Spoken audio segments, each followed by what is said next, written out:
This happened on Interstate 10 in West Texas, between Fort Stockton and Van Horn. If you have driven that stretch at night, you know how empty it feels. Flat desert, wind pushing against your vehicle. No city lights for miles. I was not supposed to be on that road alone. But I had just finalized my divorce. I did not want to fly. I wanted distance. It was around 12:40 a.m. when I passed mile marker 256. The highway was emptied. No headlights ahead. None behind. Just me and the sound of tires humming against asphalt. About 10 minutes later, my dashboard displayed something I had never seen before. Lane assist. Correction applied. I frowned. The steering wheel shifted slightly under my hands. Just a subtle pull to the right. I checked the lane lines. I had not drifted. The road was straight. I shrugged it off. Modern cars correct for minor movements. Maybe crosswind. Then it happened again. Lane assist.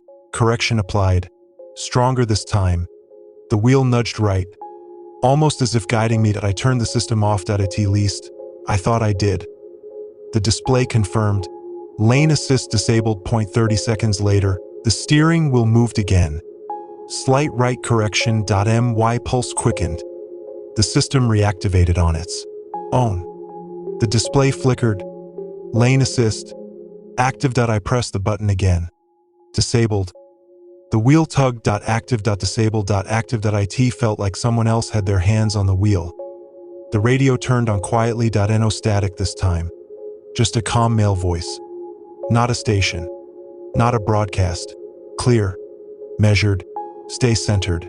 I gripped the wheel tighter. I am centered, I muttered. The voice continued. You drift when stressed. My throat tightened.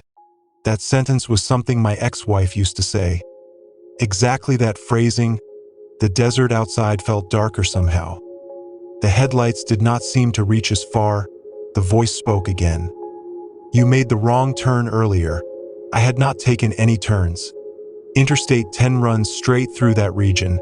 I checked my GPS. The route line glitched slightly. For a second, it showed me off-road, driving through empty desert. Then it snapped back to the highway. The lane assist jerked the wheel again, harder, pulling me toward the right shoulder. I fought it. The steering wheel resisted. As if someone stronger was correcting me. Do not resist correction, the voice said calmly. A sign appeared ahead.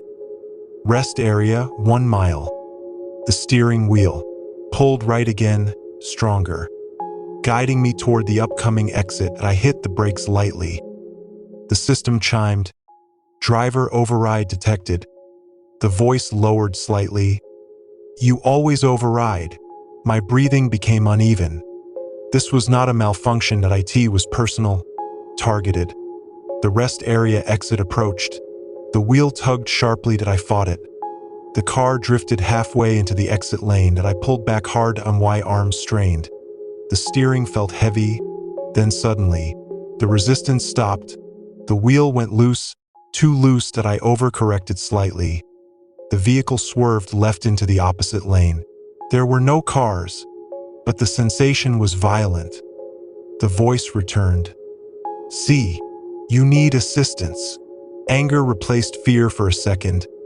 I am driving, I said out loud. Silence.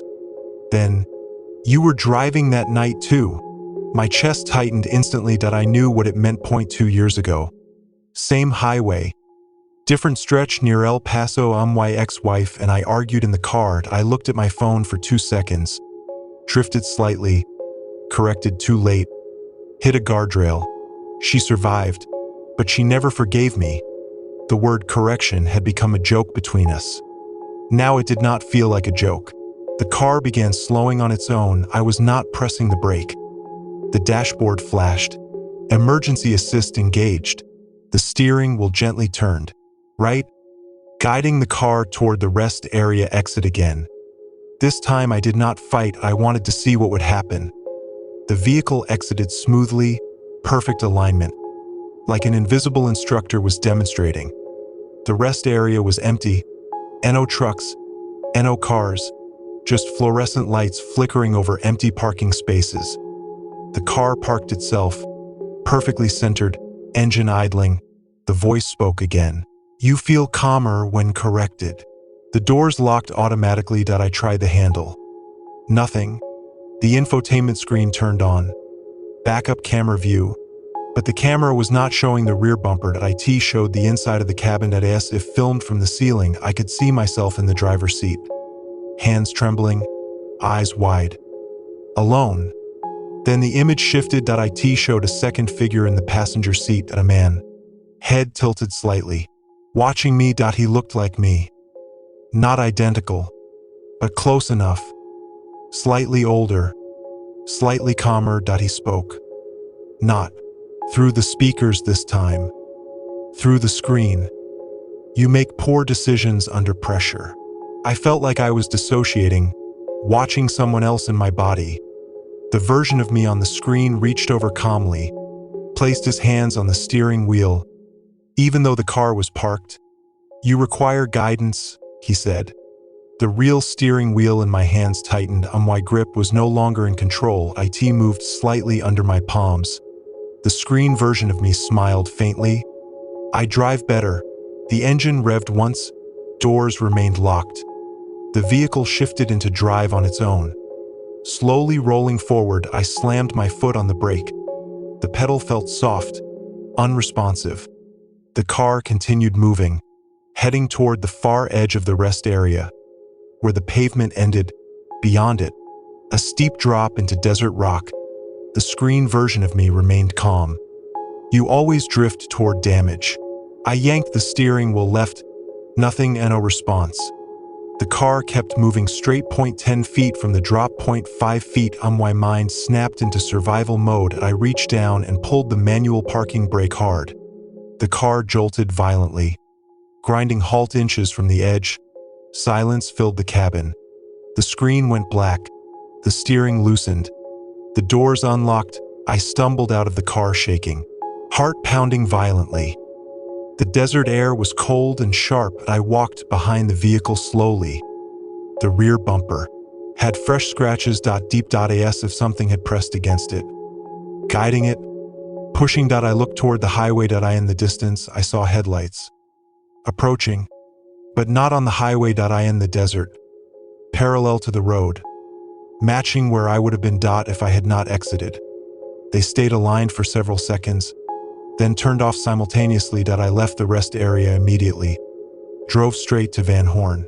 Did not stop. The next morning, I took the car to a dealership in El Paso. They ran full diagnostics. No software issues. No system logs showing emergency assist. No record of lane correction anomalies. Everything normal, except one detail. The technician asked me something strange. Do you usually have 2 driver profiles active? I said no. He turned the tablet screen toward me. There were 2 profiles saved, both under my name. One marked as primary. The other marked as corrected. I do not drive long distances at night anymore, and I disabled every assist feature permanently. But sometimes, when I take a curve too sharply, the wheel tightens slightly, not enough to turn, just enough to remind me, and a message flickers briefly on the dashboard. Too fast for anyone else to see. Correction pending.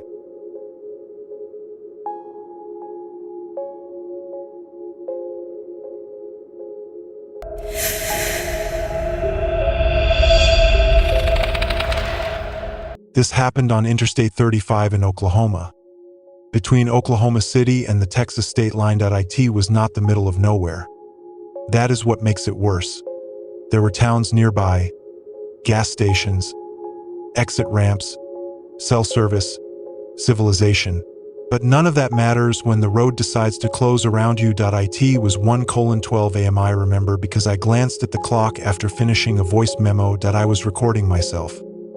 That detail matters. I had started doing that on long drives. Talking through thoughts. Therapy. Without the therapist. That night I was driving south after attending my mother's funeral in Oklahoma City. She and I had not spoken in 3 years. We had an argument I never corrected. That word again. Corrected. I was halfway between Oklahoma City and Norman when I first noticed it. The traffic pattern. Cars were passing me on the left, Normal. Except every driver who passed me looked directly at me. Not casual glances. Full head turns. Eyes locked point one by one, every single driver. Men. Women. Even a teenager. In a pickup. All staring, expressionless, no blinking. Just watching me as they passed. My skin prickled. Maybe I looked upset, crying, grieving. Maybe I imagined the intensity that I tried not to look at the next car. But I did. The driver was an older woman. Both hands on the wheel, head turned completely toward me, eyes wide. Unmoving, her car drifted slightly toward the median as she stared, but corrected at the last second. She did not look back at the road. She looked only at me. Then she passed. My pulse began to race. I checked my reflection in the rearview mirror. Normal. Tired. Red eyes. Nothing unusual. Another car passed. Same stare. This time the passenger stared too. Both of them, perfectly still. Then traffic slowed slightly. Construction signs ahead. Orange barrels lining the right lane. The highway narrowed from 3 lanes to 2. I merged left. The median barrier rose higher here. Concrete walls instead of low divider. As I drove through the narrowed section, I noticed something else. N01 was passing me. Now. Instead, cars were pacing me. Point one on the left, point one slightly behind. Maintaining perfect distance. I sped up. They sped up. I slowed down. They slowed. My breathing grew shallow. The voice memo on my phone was still recording. I glanced at it briefly. The waveform was active, picking up my breathing. Then it picked up something else. A second breathing pattern. Not synchronized with mine. Quieter, but present. From inside my car. I muted the radio completely. Listened carefully. Silence. Only my breathing. I stared at the voice memo screen. The second waveform continued, slow, calm, deliberate. From somewhere behind me, I did not turn around. I could not. The construction zone ended. The highway widened again. Cars began passing me once more, each driver staring. Every single one. Then something changed. A car passed me on the left. The driver looked at me and mouthed something, slowly, clearly. Point 2 words. Pull over. My throat tightened. The next driver did the same. Pull over. Another. Pull over. Over and over. Different faces. Same words. That I felt like I was inside something orchestrated. Like a staged event. My phone buzzed. Unknown number. I did not answer. Voicemail arrived instantly. The timestamp showed 1:12 a.m. the same time I had started recording. I pressed play without thinking that it was my own voice. Calm. Clear. You need to stop driving now. But I had not said that. Not in the memo. The memo was still recording live. That I looked at the live waveform. Point 2 breathing patterns. Still there. Then the car center display flickered. Rear-view camera activated. I was going 70 miles per hour. The camera should not activate. The screen showed the back seat. Empty.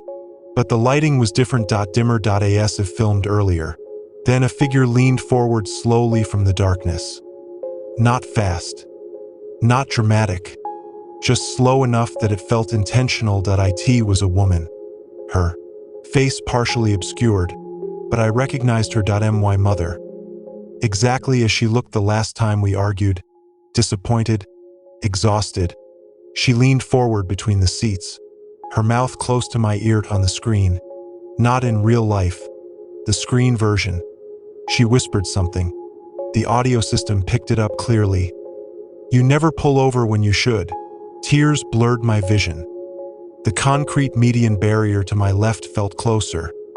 The drivers passing continued staring, mouthing, pull over. My steering wheel vibrated slightly. Lane departure warning. I was drifting left. Toward the median. I corrected hard. The car swerved right slightly. Horns blared. I was losing control. The second breathing pattern on the voice memo grew louder, then synchronized perfectly with mine. Inhale. Exhale. Inhale. Exhale. My phone screen glitched. The recording timer jumped backward, from 23 minutes to 3 minutes. then forward again. Time felt unstable. The screen in the dash showed my mother again, but older, eyes darker. She smiled faintly. "You left before the crash." The words hit like impact point 3 years ago. The last argument that I left her house angry. She drove later that night. Lost control near the median on Interstate 35, hit the barrier. Died instantly. The police said she might have been distracted. They did not know by what that I never told anyone I had called her while she was driving, that we were arguing, that I hung up on her seconds before impact. The drivers around me began slowing, forming a loose circle. Boxing me in N01 honked now N01 gestured. They simply maintained position, watching. The center display switched to live forward camera view. The median barrier ahead appeared warped, bent inward slightly, like an opening.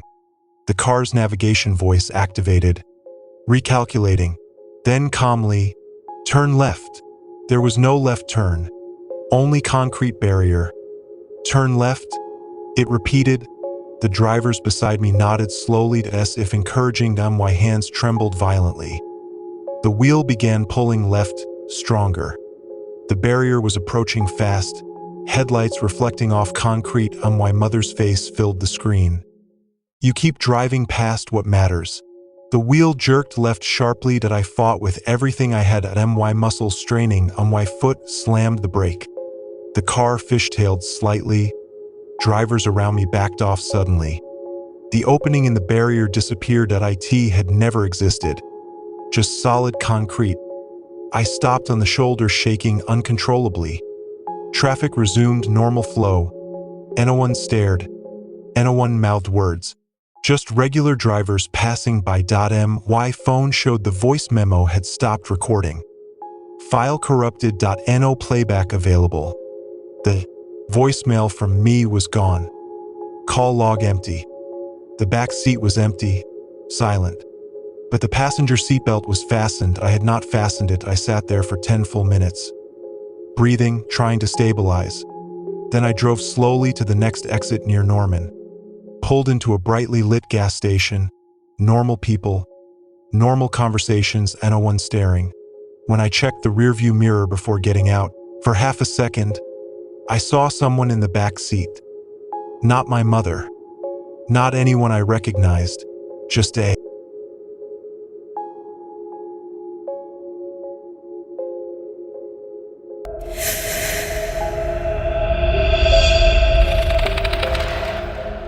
I worked the night shift for a roadside assistance company that covered parts of Interstate 40 through Arizona and New Mexico. Graveyard shift point 10:00 p.m. to 6:00 a.m. the quiet hours. Most calls were predictable. Flat tires, dead batteries, overheated engines somewhere between Flagstaff, Arizona and Gallup, New Mexico. Truckers running out of fuel near lonely exits with one flickering gas station and nothing else for miles. It was boring. Until the calls from Daniel started. The first one came at 2:17 a.m. I remember the time because nothing ever happens at 2:17 a.m. It's not late enough for drunks and not early enough for commuters. Just that dead, suspended space where the world feels paused. My headset beeped. Incoming call that I answered with the usual script. Roadside assistance. What's your location? Silence. Then breathing. Slow. Controlled. Close to the microphone. Sir? I said. A male voice finally spoke. I don't think I'm alone in my car. His tone wasn't panicked. That was the first thing that bothered me. He sounded curious. Like he was describing the weather? Okay, I said carefully. What's your location? I'm on I-40, westbound, just past mile marker 198. That placed him east of Winslow, Arizona. Long stretch, sparse traffic at night. What's your name? Daniel. What's the issue with the vehicle? Pause. I don't think the issue is the vehicle. His breathing grew slightly heavier. I stopped at a rest area about 40 minutes ago. I got back in the car. started driving, and now I can hear someone behind me. I typed as he spoke. Did you check the back seat? Yes. And it was empty. Another pause. But I can still hear him breathing. My stomach tightened. You're sure it's not road noise? Or your ventilation system? No, he said calmly. He's close. Then, almost as an afterthought, he just whispered something. My fingers hovered over the keyboard. What did he say? Daniel didn't answer right away. When he did, his voice had changed, softer. He said, "Don't tell her." "Tell who?" Silence. "Sir?" More breathing. Then the line went dead. Calls drop all the time in rural stretches. Weak signal. Dead zones. I tried calling back. No answer. Policy required I document the incident and notify State Highway Patrol if there was potential danger. I contacted Arizona Department of Public Safety Dispatch and relayed the information. They said they'd send a unit toward mile marker 198. That should have been the end of it. But at 3:04 a.m., Daniel called back. Same number. I answered immediately. "Daniel?" "Yes." His voice was steady again. "Are you safe?" I asked. "Yes." I pulled over. "Did you find anyone?" "No." "Are you alone?" Pause. "I don't think so." The way he said it was almost amused that I felt a chill run through me. "Where are you now?" "Mile marker 205. He'd driven 7 miles since the last call. "I thought you pulled over?" "I did." "Then how are you at 205? Long silence. "I don't remember driving." My scalp prickled. "You might be disoriented. Lack of sleep can." "I saw something in my rearview mirror," he interrupted. "What did you see?" "Myself." I stopped typing. "Excuse me?" I saw myself sitting in the back seat, smiling. There are moments during night shifts when fatigue makes everything feel unreal. I told myself this was one of those moments. "Daniel, I need you to stay on the line. Highway Patrol is heading your way." "They won't see him," Daniel said. "Who?" "Me." The line clicked that he hadn't hung up. But he stopped speaking. I could still hear breathing. Two different rhythms. One slightly faster than the other. I swallowed. "Daniel?" "Nothing." Then, faintly, another voice. Not Daniel's. Close to the receiver. "She's listening." The call disconnected. I reported everything again. Highway Patrol units combed the stretch between mile markers 198 and 210. They found a sedan parked on the shoulder near mile 207 at engine running, driver's door open, NO1 inside. NO signs of struggle, NO footprints besides Daniel's around the car. They ran the plate. Registered to a Daniel Mercer out of Albuquerque, New Mexico. 32 years old at NO criminal record. They checked the area with thermal imaging. Nothing. They towed the vehicle. That should have been the end of it. It wasn't. 3 nights later, at 2:17 a.m., my phone lit up again. Same number. I stared at it. Daniel's number had been flagged in the system. The police had marked him as a missing person. I answered anyway. "Daniel?" Breathing. Then, "You shouldn't have called them." My heart slammed against my ribs. "I was trying to help you." "You told her." "Daniel, where are you?" "I'm still driving." "That's not possible. Your car was found." A soft chuckle. "You saw the car." The implication hit me like ice water. "Who is this?" I whispered. Silence. Then, "You know who it is."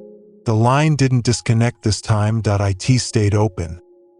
For 20 minutes. I couldn't hang up. Policy required me to remain on the line during an active distress call. All I heard was road noise, occasional breathing. Then, at 2:39 a.m., I heard something that made my blood run cold. My own voice. Faint, like it was being played through a cheap speaker. What's your location? It was my greeting from the first call. Looped, repeating, roadside assistance. What's your location? Roadside assistance. What's your location? Over and over. Then Daniel whispered, "You've been in the back seat too." The call ended. I didn't sleep after that shift and I requested the audio recordings from IT. When they sent them over, I locked myself in my apartment and listened. The first call was normal. The second had two distinct breathing patterns. The third call, the one where my voice looped, that part wasn't there. I in the recording, it was just static .no echo .no loop, just Daniel breathing. And then silence. I called IT. They insisted the recording was unedited. That was the only file. The calls continued.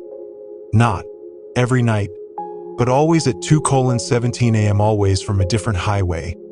Once from Interstate 17 near Camp Verde, Arizona. Once from US Route 491 in New Mexico. Each time, Daniel described driving. Each time, he said someone was in the back seat. Each time, he hinted that the someone was me. "You're closer now," he said during one call. "I've never left my apartment," I snapped. "You don't remember pulling over?" He would laugh softly, never hysterical, never aggressive, just patient, like he knew something I didn't. Then came the shift that broke me. 2:17 a.m. incoming call. Different number that I answered. A woman this time, crying. "I think someone's in my car," she whispered. My hands started shaking. "Where are you?" "I-40, mile marker 202. My throat went dry. "Did you stop at a rest area tonight?" "Yes." "Did you hear breathing?" Silence. Then, "How did you know?" I couldn't speak. "Ma'am, you need to pull over somewhere well lit." "I can't," she said. "He told me not to." "Who?" "The man in the back seat." Her breathing hitched. "He said if I call for help, she'll tell him." My vision blurred. "Who's she?" "You." The call ended. Highway patrol found her car at mile marker 204. Driver's door open. Engine running. NO1 inside. NO signs of struggle. I quit 2 weeks later. Moved back to Pune? No, I moved to Denver, Colorado. Fresh start. Different job. No night shifts. I avoided highways. Avoided rest areas. Avoided rearview mirrors. For months, nothing happened. Until last night, I was driving home on Interstate 25. Traffic light. City noise. Safe. I glanced in the rearview mirror, just out of habit. For a split second, I saw someone sitting in the back seat. My face. Smiling. Then the image flickered back to emptied. My phone rang. Unknown number. 2:17 a.m. I let it go to voicemail. When I checked it later, there was only one sound. Breathing. 2 different rhythms, and faintly underneath it, my own voice. Roadside assistance. What's your location? I don't answer unknown numbers anymore. But sometimes, late at night, my phone screen lights up for no reason. No ringtone, no notification. Just the glow. 2:17 a.m. and I swear, I can hear someone breathing from the back seat.